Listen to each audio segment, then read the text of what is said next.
All right. Okay, so as we discussed, today's topic is going to be all things gluten.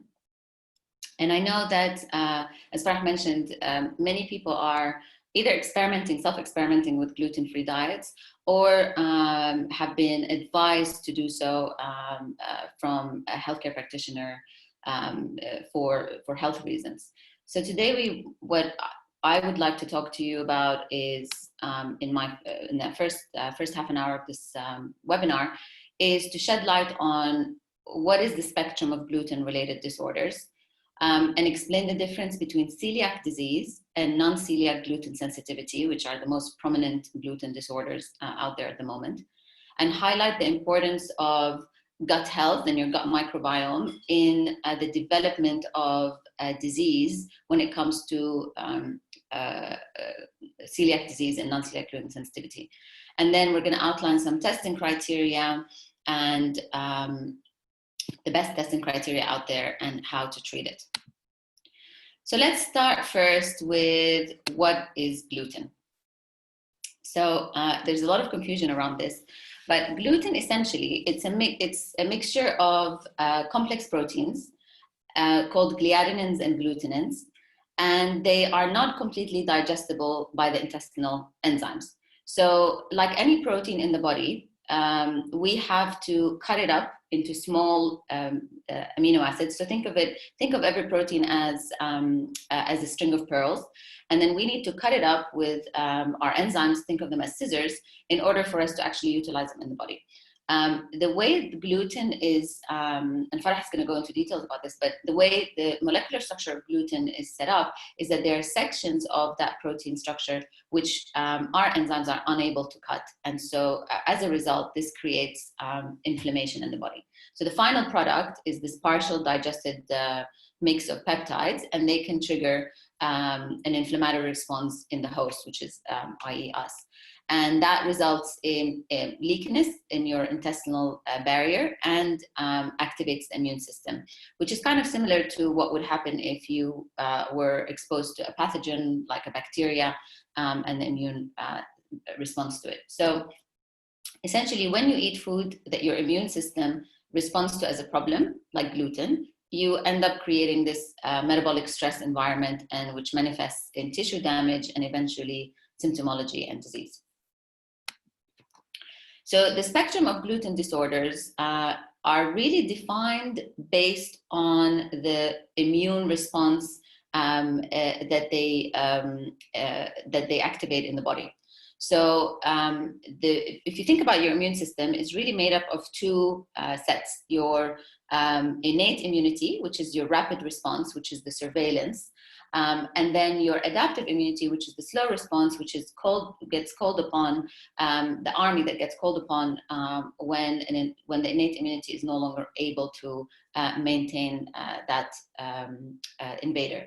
So when we talk about autoimmune conditions that are under the gluten spectrum of disorders, then what falls under it are your celiac disease, which we'll cover today in detail, gluten ataxia, and that's when the gluten damages parts of the cerebellum, which controls your gait and your movement and your coordination. So it throws you out of balance, and dermatitis as well, which causes skin reactions. And these types of gluten disorders they activate the adaptive immune response, which is your sort of big guns. The non-autoimmune and non-allergic type gluten disorders is your gluten sensitivity, and that falls under non-celiac gluten sensitivity and non-wheat celiac sensitivity. And they activate your rapid response, so the first responders, your first line of defense in the body. And they don't cause an autoimmune reaction. However, if left unchecked and continued for a long time, they will drive autoimmunity. They can be the reason why autoimmune conditions occur. And then finally, the third one is allergic type gluten disorders, which is wheat allergy.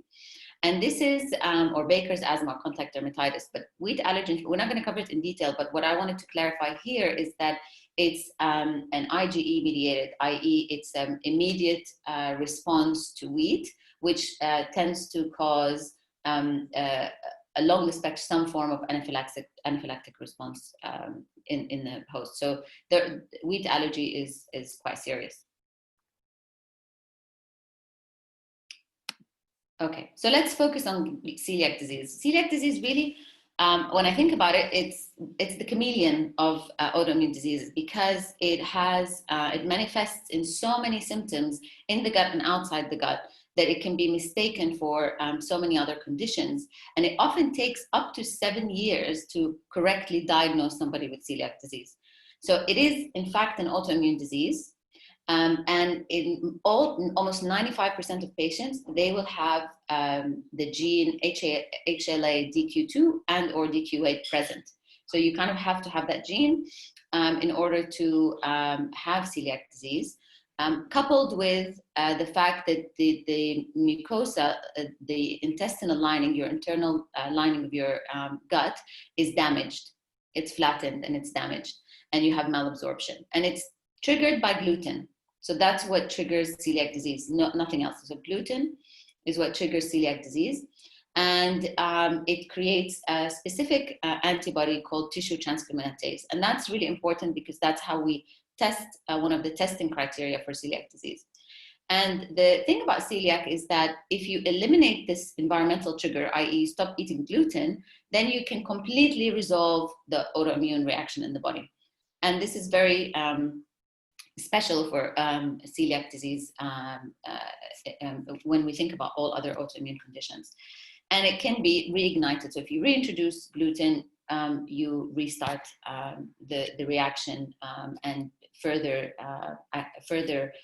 worsen the celiac disease. And celiac disease really is also a spectrum. So when you first get diagnosed with celiac disease, or if you do have celiac disease that is undiagnosed, you start with mild symptoms and they get worse. And I'll explain how what's the driving factor behind that. And the most common, actually in the past, in the really old days, normally the common presenting symptoms for celiac disease were diarrhea and weight loss because of the issues associated with malabsorption and the damage in the mucosal layer.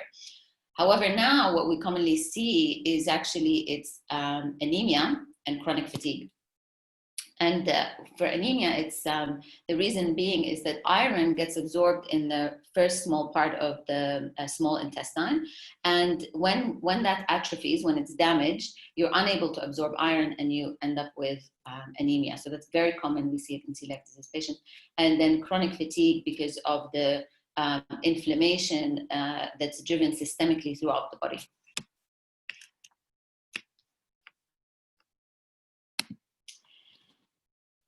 What about gluten sensitivity? So gluten sensitivity is not an autoimmune condition, as I mentioned, it's a syndrome. So the clinical symptoms normally would overlap with IBS, like bloating and constipation and pain, or small intestinal bowel overgrowth, and celiac disease. So it can be often confused with celiac disease. And the common symptoms that we see often in the clinic is abdominal pain, headaches, and brain fog, and mood disturbance. And this is what's interesting, is that actually 50% of patients with gluten sensitivity will have the gene that normally codes for celiac disease, but they don't necessarily express celiac disease. So this is where it's important to remember that genes don't equal your destiny. Just because you have the gene doesn't mean that you're going to develop the disorder. And a very distinct feature between that differentiates gluten sensitivity from celiac is that you have a normal mucosal layer. There's no atrophy in the internal gut lining. And we don't normally see malabsorption. Of course, in the long term, you would see that if the damage is more prominent. So it's normally diagnosed by exclusion. So you get you have negative test results for wheat allergy as well as celiac disease markers. And normally it resolves by simply going on a gluten-free diet. But what I mentioned here, key message to remember is, although it's a syndrome and it's not an autoimmune condition, the inflammation that non-celiac gluten sensitivity or non-wheat gluten sensitivity causes over the long term, if unresolved, leads to the development of autoimmune conditions. So let's look at the symptoms that occur beyond the gut. So often, many people have difficulty associating why eating gluten leads to inflammation or pain or symptoms outside the gut. And we're going to talk about the mechanism for that in a second. But what I wanted to summarize here to you is that what happens in the gut doesn't stay in the gut, because the gut is permeable. And so when inflammation occurs in the gut, it's likely to spill over into the bloodstream, because 70% of your immune system sits behind the gut lining, and it's in constant communication with the rich microbial diversity that's living there. So when we look at celiac disease, you can see with a non-celiac gluten sensitivity, you see that they share common symptoms, gut symptoms like abdominal pain and bloating and nausea and diarrhea, constipation, etc. Yeah. Things that distinguish celiac disease is that pale, foul-smelling or fatty stool, because we're starting to have malabsorption. When we think about the non-gastrointestinal symptoms, sorry, I think somebody is unmuted. If you can mute yourself, that'd be great. Thank you. Okay. Yes. Okay. Okay.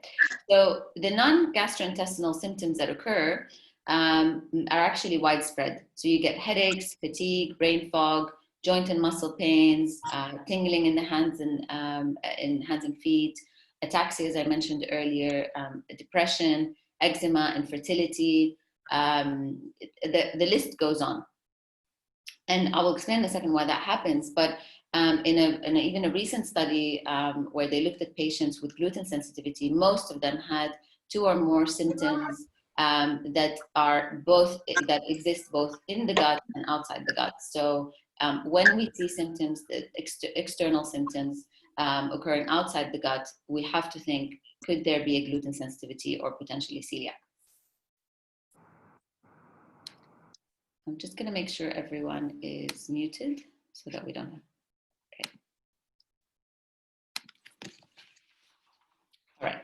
So why is this such an important topic? Why has it become such a trend to go gluten-free? Why has the food industry invested so much money in gluten-free products? Is because gluten disorders are on the rise. And the reason for it is not genes, because it's not that all of a sudden a lot of people have developed the celiac gene, because it takes years and years and years for that to occur. But actually it's our environment. It's an environment that is driving us to develop those disorders. So things that drive gluten-related disorders include mode of delivery. So patients or infants that are born via C-section are at a 4 times higher rate of developing autoimmune conditions, including celiac disease. Early introduction or large consumption of gluten early in life, because gluten irritates the gut lining and causes damage. And that damage over time leads to leaky gut and systemic inflammation and autoimmunity. Early infections, infectious gastroenteritis, so severe for example, severe food poisoning at a young age, or gut infections, imbalance in the gut flora and the microbiome, and glyphosate and pesticide use. And Farah will touch a bit more on that. So the key message here, which summarized by Dr. Alessio Fasano, who is really the leading authority in this space, is... Sorry, could I just ask, please, everyone to mute themselves? Thank you. Is that Dr. Alessio Fasano is a pediatric gastroenterologist in the States. He dedicated his life research and work on autoimmunity, and in particularly the role of gluten in developing autoimmunity and inflammation in the body. And this is what he writes, and this is really critical. The presence of undigested gluten in the upper small intestine is perceived by the gut, by our immune surveillance system, as a potential enemy. It's actually viewed as if it's a type of bacteria. And the response that the immune response, so it mistakes gluten as a component of a dangerous bacteria, and it then unleashes an immune reaction. And this happens in everybody, whether you have the gene or you don't have the gene. It's irrespective of your genetic background. So that's a really important point, that gluten leads to a leaky gut in every person across the globe. So what does that mean? So it brings us to this wonderful analysis that Dr. Fasano came up with, that now forms the foundation of our understanding of autoimmune condition, is that for autoimmune disease to occur, you need the holy trinity of a genetic predisposition, an environmental trigger, in this case gluten, and then leaky gut, which is intestinal permeability, where think of the gut lining as your force field. It's the wall of China. It's there to protect you, and it controls very very accurately what goes in and out of your system from the environment into the body. So if there's a breach in our protective layer, then the likelihood of us triggering the immune system and driving inflammation and causing autoimmunity becomes higher. So this is what in his main research when this was published years ago, was that it's clear that nobody can digest gluten. We don't have the enzymes to break it, and it really all depends upon how well our intestinal wall closes after we ingest it, and how our immune response reacts to it. So it's really important to remember that. So when we think about, that's why your gut health really matters. As I mentioned before, what happens in the gut doesn't stay in the gut. So here's a picture on the left where you see is a healthy gut. And this healthy gut, you can see it's made up of one cell layer. These are all cells of your gut lining. And they are tightly connected through these tight junctions controlled by a protein called zonulin. So it's like the gatekeeper that kind of allows the influx of nutrients from the lumen of the gut into the bloodstream. So things can travel through to the blood, either through the cell or in between the cells, controlled by this protein. When we have antibiotic exposure, when we eat gluten, when we have dairy, when we have infections, when we have low stomach acid, when we have medications like proton pump inhibitors or ibuprofen, or we are exposed under extreme amounts of stress, this disrupts the tight junctions between the cells, and it breaks it. And as a result, we end up with a leaky gut because we have larger gaps, and these gates are no longer controlled, and undigested food particles, bacteria, toxin byproducts from bacteria start to go in through between the cells into the bloodstream, activating the immune system. So actually, studies have shown that gluten triggers a leaky gut within 5 hours of eating it in everybody. However, this heals. Your body has the capacity to heal the gut lining. But in people with celiac disease or non-celiac gluten sensitivity, the damage is still present 36 hours on, and the capacity of the body to close those tears is lost, and that's what we call loss of tolerance. So think of your gut as like a cheesecloth, and it's allowing nutrients through, but keeping the large food particles and pathogenic bacteria and yeast and parasites and all of that out.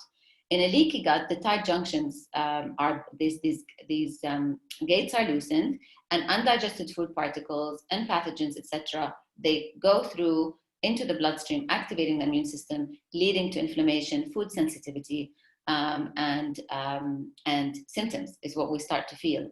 We feel tired, we have brain fog, we get joint pain, etc. So that is a really important point to note, because this is something that we actually can control. And the leaky gut actually leads to leaky brain. We can see that very common even in young children who are on the autism spectrum or have developmental difficulties, or cognitive challenges. There's a plethora of clinical studies and data that shows a link between gluten ingestion, high levels of gluten ingestion, intestinal permeability that leads to a leaky brain that develops symptoms. Why is that the case? Because actually the gut and the brain, they're intimately connected since conception. They actually split from the same cells in utero. And so they have their own communication, special communication channel that it's through the enteric nervous system. And for every message that goes from the brain to the gut, you have 9 messages going back from the gut to the brain. And it's the microbiome, so the bacteria, viruses, fungi, etc., that live, the healthy ones that live in the gut, are the ones that support the health of the brain in terms of hormone development, maintaining the integrity of the blood-brain barrier, and so on. And so when you have a breach in that intestinal barrier, when you have a leaky gut, you get a release of the toxic waste. So toxic bacteria is always producing toxic waste called LPS, and this toxic waste normally is excreted through your poo. However, when you have a breach, this LPS is able to pass through the intestinal barriers and go into the bloodstream, trigger inflammation. When you have inflammation, systemic inflammation, this disrupts the blood-brain barrier and it becomes permeable. And so then LPS and other toxins are able to enter the blood-brain barrier. They lead to inflammation in the brain that leads to alteration in behavior, cognition, emotion. And we see that even in my own experience, when I went off gluten, my brain fog, poor memory, mood alterations completely cleared. And I see that very often across the board in my patients. So how does that occur? Why does gluten, something that you ingest, suddenly cause issues in other tissues in the brain and can lead to thyroid problems and brain developmental issues, arthritis? Where does that link come in? And this comes from the mechanism called molecular mimicry, which is basically a case of mistaken identity. So what happens when you ingest gluten? Remember, I mentioned that you get an activation of the innate immune system, which is your first responders. And when they can no longer cope with the amount of gluten that's ingested and the continuous tearing of the intestinal lining, they start to call in the big guns, which is the adaptive immune response. That's your antibodies. The thing with those antibodies, those big guns, they are not very specific. What they're looking for is a pattern. So every protein has a pattern. So let's say the pattern is A, B, B, C, C. And so they're looking for that pattern in the whole gluten protein, and they fire at it. The problem is that there's this pattern that exists in gluten is very similar to patterns that exist in the tissues of cells like the brain and the thyroid. So you can see here in this image that the antibodies can bind to a similar structure and mistaken it for gluten because they look similar, but they're not the same. So whenever I explain this to my patients, I always say, think of it as you have a green apple and a green pear. For the adaptive immune system, for your antibodies, they look the same. They're both green, they're white from the inside, they're round. They can't differentiate that that's an apple and that's a pear. So that's when you end up with extraintestinal symptoms when in gluten-related disorders. So the immune system essentially mistakes the tissue and attacks it in an attempt to get rid of the gluten. And so this is what the collateral damage. So that's why when we talk about going on a gluten-free, you need to be off it for at least a minimum of 21 days. The reason being is that these antibodies stay in your system once they're triggered. When you ingest just one piece of bread, the antibodies remain in your system between 21 days to even up to 48 days. So we need to in order to get rid of this inflammation of all these antibodies and reduce your symptoms, you've got to be gluten-free for a very long time. And there was a big study that was done, which blew my mind when I looked at the data, is that in patients who were, let's say, they looked at patients who were celiac and non-celiac gluten sensitivity, and they looked at those who were following gluten-free diet but ingested gluten once a month. Those with non-celiac gluten sensitivity, when they ingested gluten-free once a month, like a tiny amount of gluten once a month, it increased their risk of greater disease and mortality by 6-fold. That's a very high number, because what you're doing is you're constantly feeding the recruitment of those big guns, and they cause, as I mentioned, this case of mistaken identity, where they start fighting your own tissues, and that's when you actually feel symptoms. So you can see here, I just wanted to show you an example of the tissues that have similarity with wheat germ agglutinin or soybeans agglutinin, which are the proteins that are within the kernel. So you can see that with wheat, you have cross-reactivity can occur with the skin, with the buccal mucosa, with the stomach, with the colon, with the thyroid, with the liver, with the cartilage. So that's why you see very often when people remove gluten, any autoimmune conditions, they tend to get better, because we're removing the environmental trigger that's driving leaky gut and immune inflammation. So when is it okay to have gluten?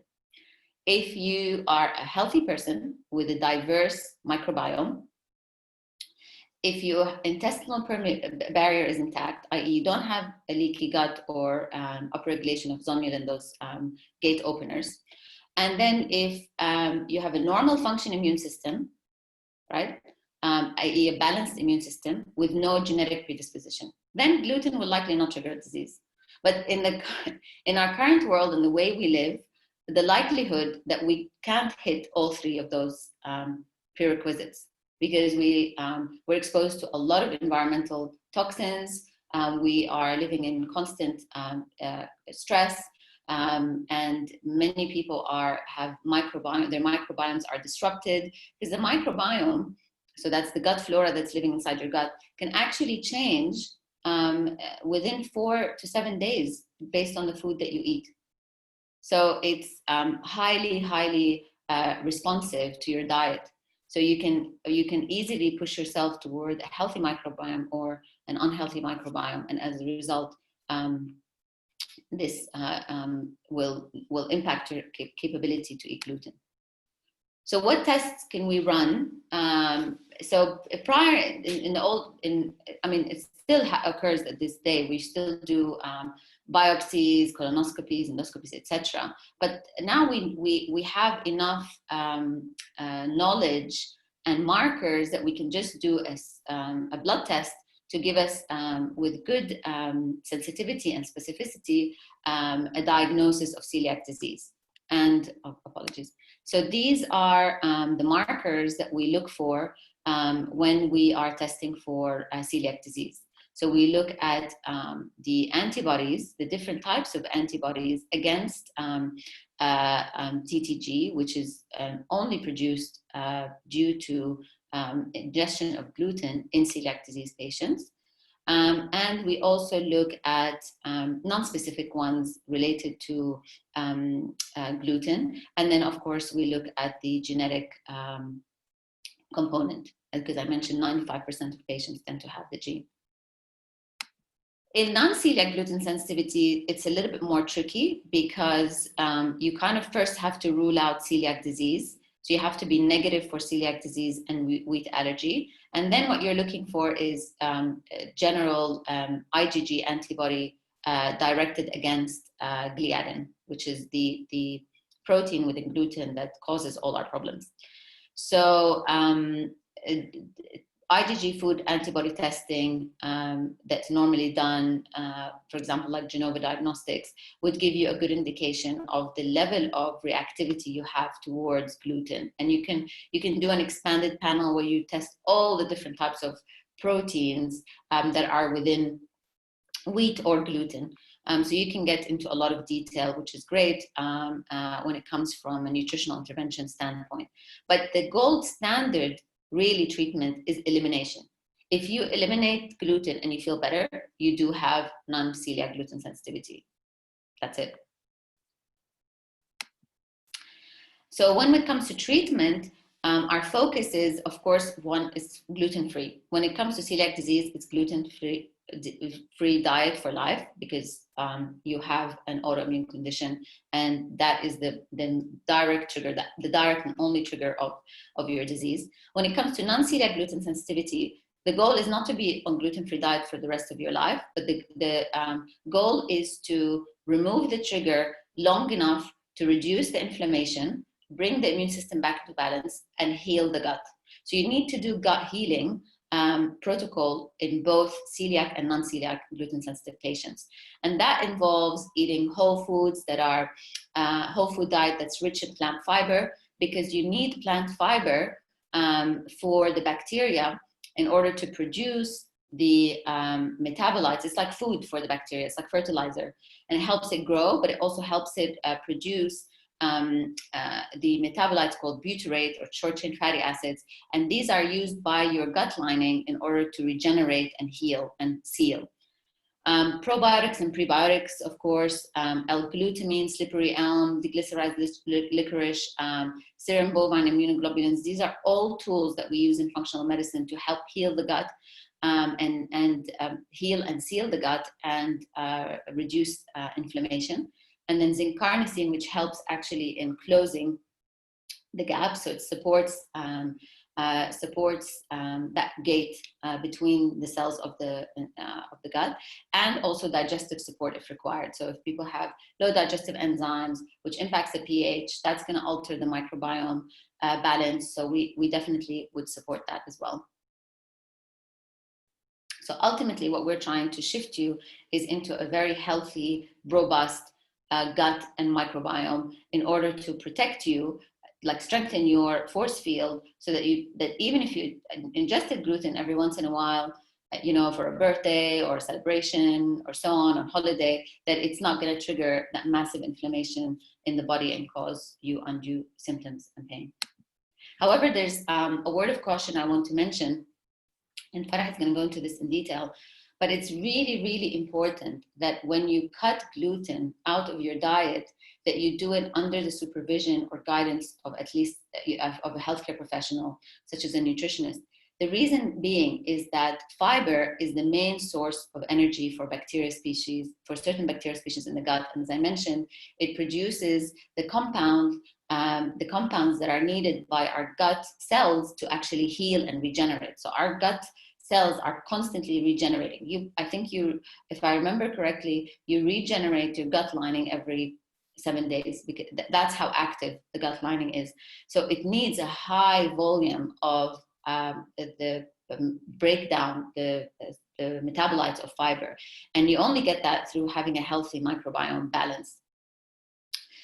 And in the Western diet, or most of our diets, actually, most of our fiber comes from grains. And as a result, when we cut grains out, we end up depleting our gut microbiome from fiber.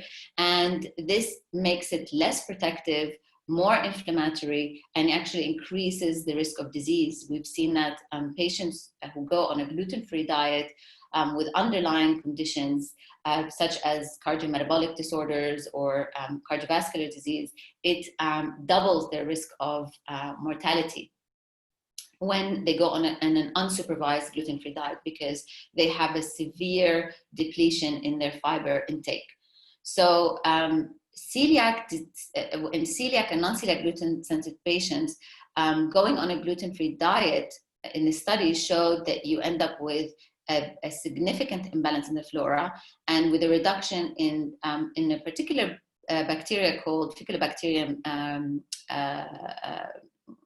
pertinensis, because this bacteria is one of the keystone bacteria of your fermenter species, and they're needed in order to break down fiber and produce this wonderful product called butyrate that the cell lining of your gut uses to regenerate and heal and close up. And so you end up with, as depicted in this image on the side, is You go on a gluten-free diet, you have low short-chain fatty acids and butyrate, you end up disrupting the microbiota, you lead to more inflammation, more leaky gut, and you actually worsen your condition rather than improving it. And the antidote to this is not complex. It's ensuring that you are supplementing the fiber you've taken out with a lot of rich plant fiber, which is actually healthier for you, and it doesn't cause any of those symptoms or undue effects of gluten. So key points to remember is that we do not have the digestive tools to break down gluten, and that gluten is actually toxic for everybody. However, not everybody who consumes gluten will get sick. The reason being is the health of your intestinal lining.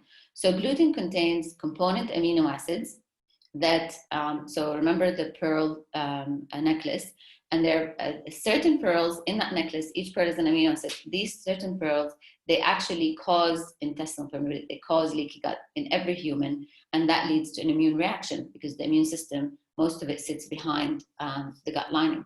So the health of your gut, and by gut, I mean the lining itself, physically, the structure, and also the microbiome, the diversity and richness of the bacteria that live there, is a major determinant of whether you develop gluten-related disorders or not. Specifically in the, even in celiac disease, it's really important, but more so in the non-celiac gluten sensitivity and non-wheat gluten sensitivity disorders, which are actually on the rise.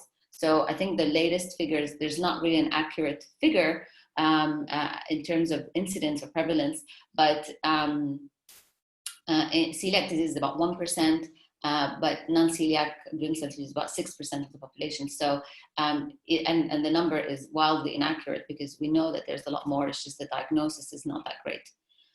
So the disorders they have, these gluten disorders, remember, they have intestinal and extra-intestinal symptoms. So whatever happens in the gut doesn't stay in the gut. And this is driven by the mechanism that I discussed, which is molecular mimicry. And so going gluten-free is an amazing treatment for patients with either of those conditions. However, it needs to be done under the guidance of nutritionists so you don't end up damaging your gut microbiome further than actually healing it.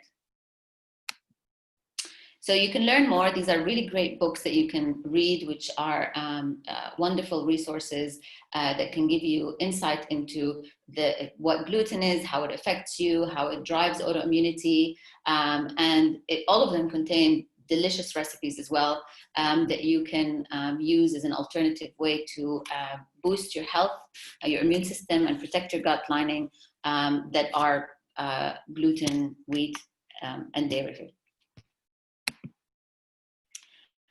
And that's it. Thank you so much. Look forward to your Q&A at the end of the session. So I'll just pass over the mic to Farah.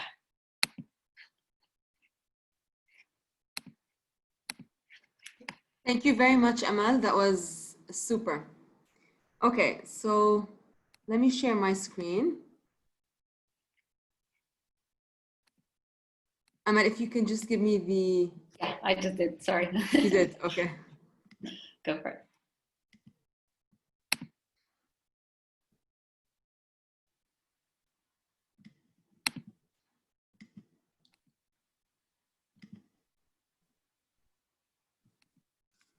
Okay.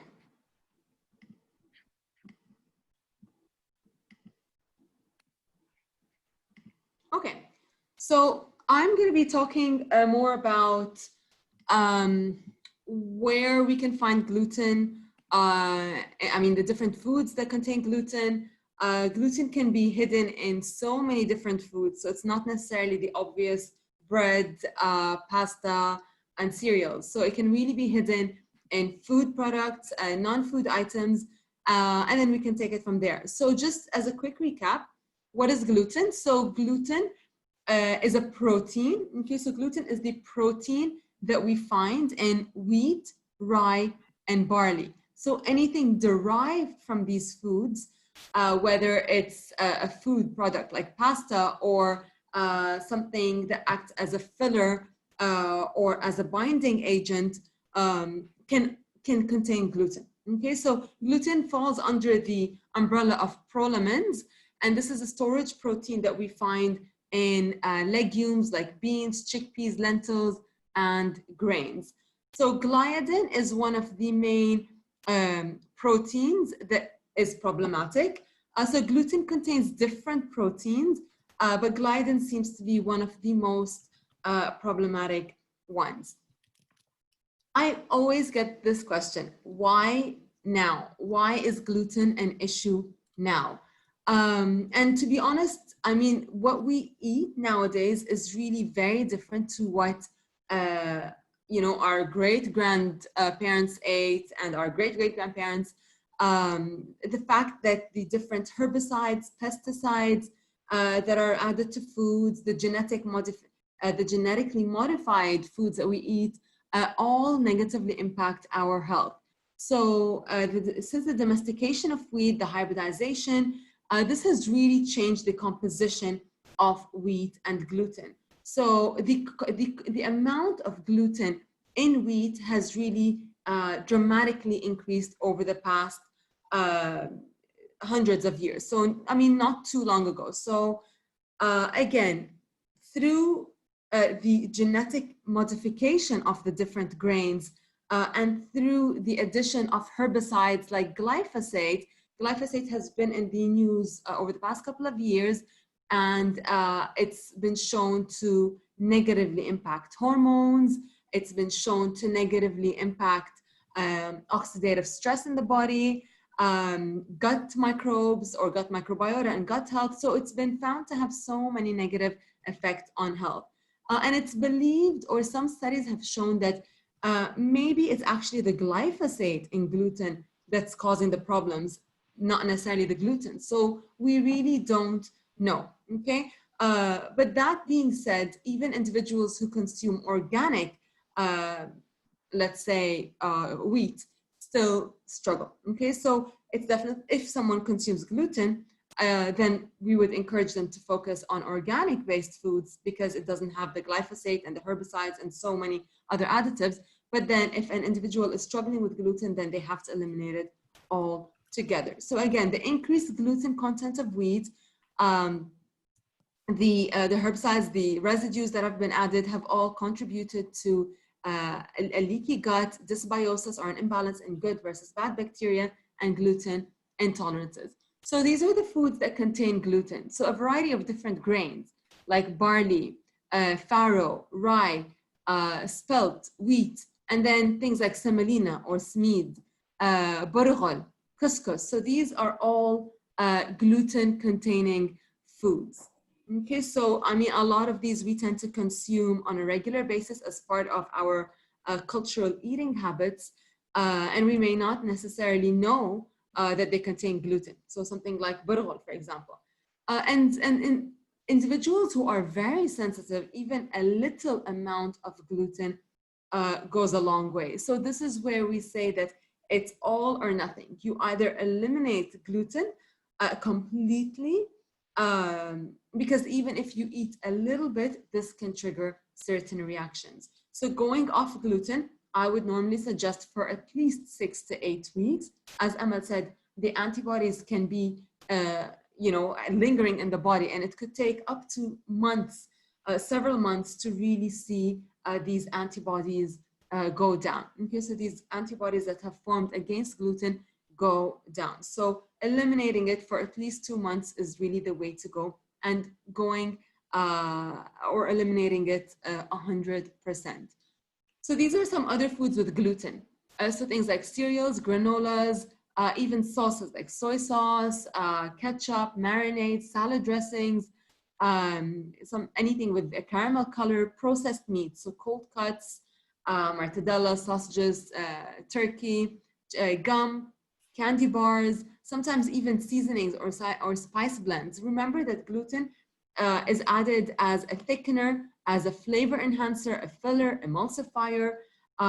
So it can be added to so many different packaged foods in order to help them bind, in order to help them or to preserve them. Okay, so seasonings and spice blends may contain gluten.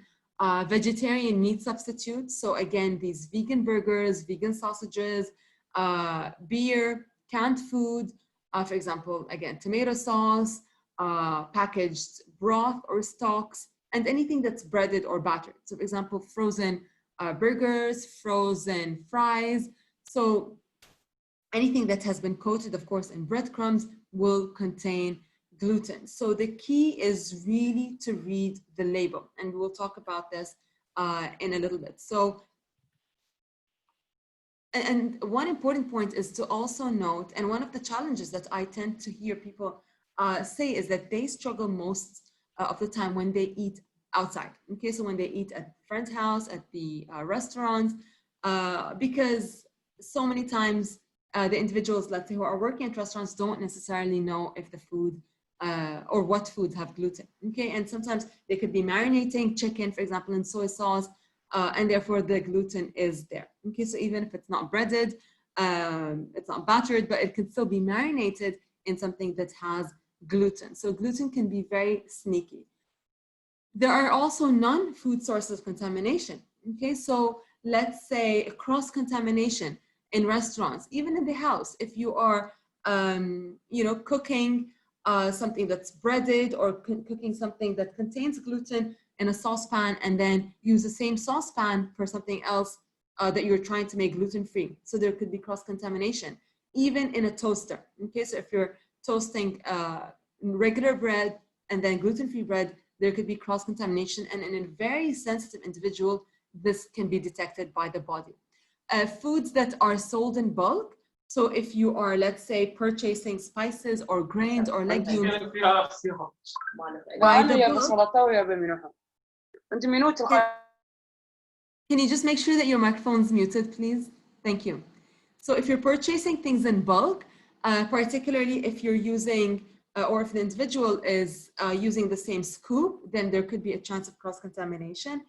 Anything that contains powder, so rubber gloves that could be coated with certain powders that could contain dusts or wheat-derived products, art supplies, Play-Doh. So in kids who are celiac, we really have to be cautious as to what they are exposed to in school as well. Okay, it can be a bit tricky, and this is where it's important that we get everybody on board. So schools, teachers, even their friends, or their parents, family friends, just to make sure that your kid who's going to eat at somebody's house is not exposed to gluten.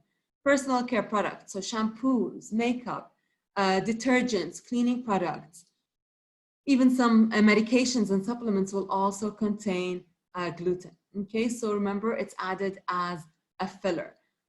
So the key is to always look for the gluten-free sign. Okay, and there are some websites as well that will tell you, the medications that would contain gluten. I actually have a list. If you're interested, I can send this to you.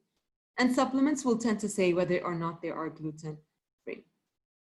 So who should go gluten-free? It's not necessarily a trend. Some individuals really have to avoid gluten.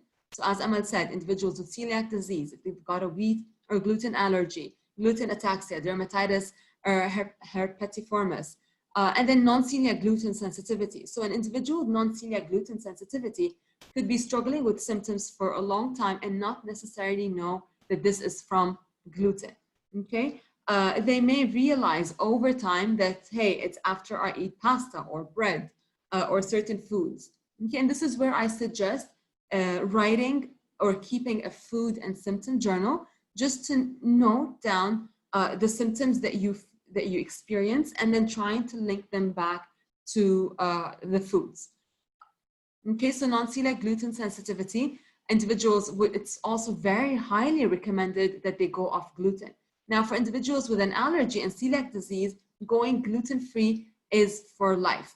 Those with a gluten sensitivity, they may be able to tolerate it in certain amounts. Okay, so the key is to eliminate it and then heal the gut. So eliminating it is just one step. We really have to focus on addressing gut issues, giving probiotics, healing the gut lining with certain botanicals, herbal supplements, digestive enzymes. And then once the gut is healed, we try to introduce gluten in small amounts, and it's possible that the individual could tolerate it. And then other individuals who can benefit from going gluten-free are any person who has any autoimmune condition, so multiple sclerosis, rheumatoid arthritis, Hashimoto's, other food intolerances. So remember when Amal was talking about molecular mimicry, so many individuals don't tolerate gluten, don't tolerate dairy very well. And the fact that casein, the protein in dairy, and gluten look similar, then it would also be recommended that they go off gluten for some time. And then metabolic conditions and hormone abnormalities. So for example, individuals with PCOS might also give a gluten-free diet a trial, individuals with fertility issues. So it really could benefit so many individuals, as long as it's done correctly, of course. So there are a couple of downsides to gluten-free diets, okay? Remember that wheat does contain certain vitamins and minerals, okay? So for example, B vitamins, iron, zinc, selenium.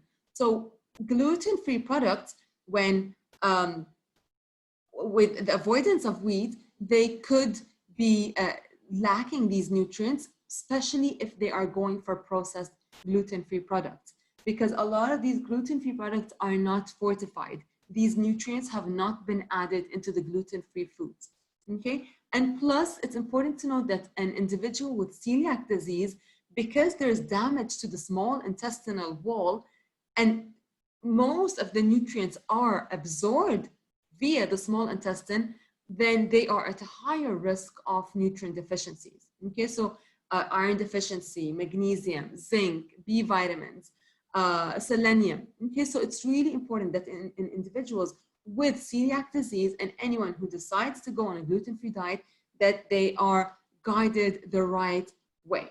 Okay, in terms of foods, what foods that they can consume, and if needed, certain supplementation. Gluten-free diets or foods can also be higher in calories. They can be of lower quality, poor nutritional value, and let's face it, bread and that doughy, elastic, tasty, fluffy texture, it tastes good. Okay, so gluten gives bread that doughy texture, okay, the fluffiness. So many times individuals will say that gluten-free products are tasteless, okay? But this is really when we resort to the packaged material. And if you look at a lot of the packaged gluten-free bread, I mean, the expiry date can be months. Okay, for me, bread should not last for more than a few days, let alone a couple of months. So it means that so much has been added to it to make it last for longer. Okay, so gluten-free diets could be deficient in fiber, protein, folate, iron, potassium, zinc. They could be higher in sodium, sugars, and certain carbohydrates, okay? And the keyword is may. If they are done correctly, they do not have to be deficient in these nutrients. They can actually be even healthier than an individual who really focuses or consumes a lot of carbohydrate and wheat-based and gluten-based foods. Amal did touch upon this. So wheat is a great source of fiber, and we know that fiber acts as food for our good bacteria, and it really encourages the growth of good bacteria in terms of number, in terms of diversity. So when we eliminate wheat, our diets may be less in fiber. So we really need to consume other grains, green leafy vegetables, legumes that can compensate for this fiber, because studies have shown that diets with low fiber are at greater risk of certain diseases, for example, inflammation, oxidative stress, and certain cancers maybe of the digestive system. Okay, so it's really important, again, that a gluten-free diet is done the right way. And then there is the other aspect. So, if you go out to eat to a restaurant with some friends and then you're stuck there trying to figure out what to eat, it can cause a bit of stress, anxiety, social isolation. You don't know what to cook on a day-to-day basis. Gluten-free foods may not always be available. If you're living in the UAE, we have a great selection, but really depending on where you live, that could be an issue. Sometimes they are more expensive. Labeling is not always so clear, so we don't necessarily know, is this gluten-free, is it not? So it can cause a bit of confusion. So the quality of life can also be affected to some extent. So again, this is where working with someone who can really guide the individual as to what to consume, what to purchase, where to eat, what to eat will really, really, really help. Now going gluten-free grains, again, remember, we still want to give the individual variety. We want the individual to consume their fiber, their vitamins, their minerals. So quinoa, brown rice, wild rice, millet, sorghum, gluten-free oats, buckwheat are all gluten-free options. And so many times individuals think or don't know that rice is gluten-free, okay?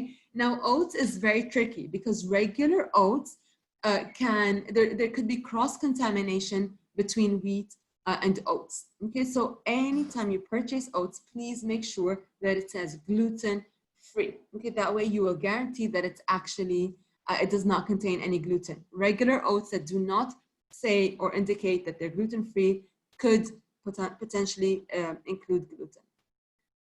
And then there are other foods that can be, or we say that they cross-react with gluten. What do we mean by cross-reacting with gluten? When you are unable to tolerate gluten and your body is producing antibodies against gluten, gluten can be similar in terms of structure to other proteins in legumes and in grains.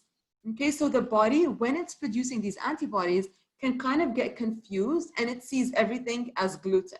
Okay, so these reactions don't necessarily happen in everyone, but if you have been very strict with or on a gluten-free diet, but still experiencing certain symptoms, please do keep these in mind. So dairy, corn, oats, even if they're gluten-free oats, rice, millet, soy, potato, coffee, instant coffee, eggs, buckwheat, even though all of those are actually gluten-free, but their protein can be mistaken by the body to resemble that that's similar to gluten.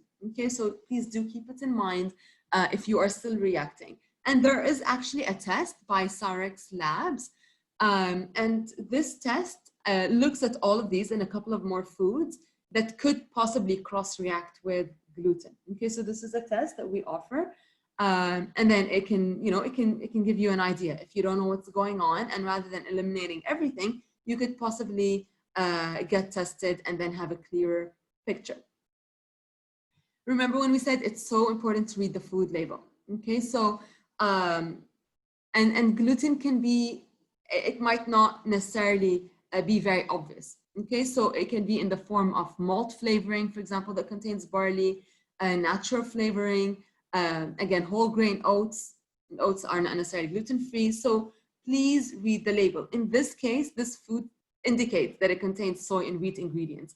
If it says gluten-free, but then it has, for example, natural flavors, then we know that the natural flavors are gluten-free.